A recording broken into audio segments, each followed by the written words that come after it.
நம்ம இன்னைக்கு இந்த தேங்காய் கொத்தமல்லி இலையை வச்சு ஒரு ஹெல்த்தியான ட்ரிங்க் தான் ரெடி பண்ண போகிறோம். குட் மார்னிங் ஃப்ரெண்ட்ஸ், வணக்கம். எல்லாரும் சௌக்கியமாக இருக்கீங்கன்னு நான் நம்புகிறேன். இன்னைக்கு நம்ம இந்த தேங்காயும் கொத்தமல்லி கீரையையும் உபயோகப்படுத்தி ஒரு ட்ரிங்க், ஹெல்த்தியான ட்ரிங்க் நம்ம ரெடி பண்ண போகிறோம். இந்த ட்ரிங்க் நடக்க முடியாமல் பெட்டில் படுத்துக்கிறவங்கள கூட எழுந்து நடக்க வைக்கும். இது கூட ஒரு பொருளை ஆட் பண்ணுவோம். சர்க்கரையோ இல்லை நாட்டு சர்க்கரையோ இல்லை கருப்பட்டியோ ஏதாவது ஒன்று கடைசியில் நம்ம ஆட் பண்ணிக்கலாம். அதுக்கு இந்த தேங்காவை சின்ன சின்னதாக கட் பண்ணி எடுத்துக்கலாம். நம்ம இதில் பாதி மட்டும், இந்த ஒரு மூடியில் பாதி நமக்கு போதும். அதே மாதிரி இந்த கொத்தமல்லியையும் நல்லா க்ளீன் பண்ணி அலசி எடுத்து வச்சுக்கலாம். தேங்காவை இந்த மாதிரி கட் பண்ணி சின்ன மிக்சி ஜாரில் சேர்த்துக்கலாம். அதுதான் நம்மளுக்கு ஹெல்ப்ஃபுல்லாக நல்லா அரைச்சி தரும். இந்த கொத்தமல்லி கீரையை நம்ம வேரோடு தான் போட போகிறோம். அதனால் வேரையும் நல்லா நம்ம மண் இல்லாமல் அலசிக்கணும். உங்களுக்கு டவுட் இருந்தது அப்படின்னா உப்பு கலந்த தண்ணியில் ஒரு 5 நிமிஷம் ஊற வச்சு அப்புறம் வாஷ் பண்ணிடலாம். ஒருவேளை பெஸ்டிசைடு இருக்குது அப்படிங்கிற மாதிரி தோணுனாக்க இதையும் பொடி பொடியாக நறுக்கி அந்த தேங்காயோட மிக்சி ஜாரில் நம்ம ஆட் பண்ணிக்கலாம். இந்த மாதிரி ஆட் பண்ணிவிட்டு அதோட கொஞ்சமாக தண்ணி சேர்த்துலாம், இல்லைன்னா சின்ன ஜாரில் வெளியில் போயிடும் தண்ணி.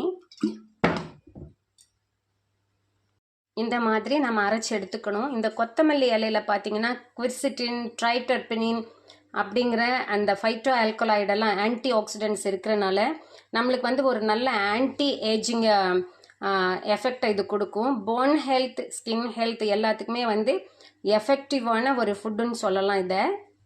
இதை நம்ம ஒரு வடிகட்டியில் வச்சு வடிகட்டிக்கலாம். ஏன்னா சில சமயம் நார்கள் இருக்கும், அதுக்காக.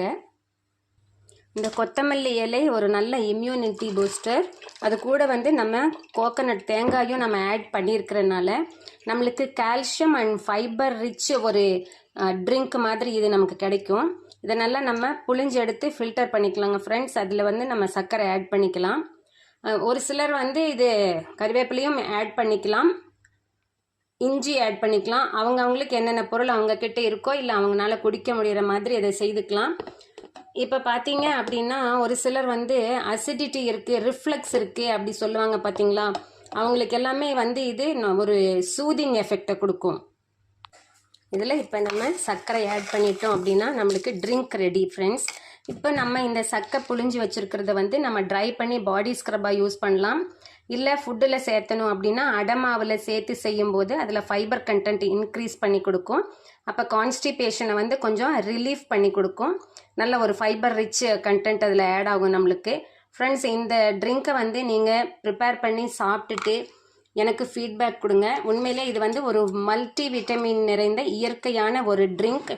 ட்ரை பண்ணி பாருங்கள் friends. See you, best wishes, bye bye.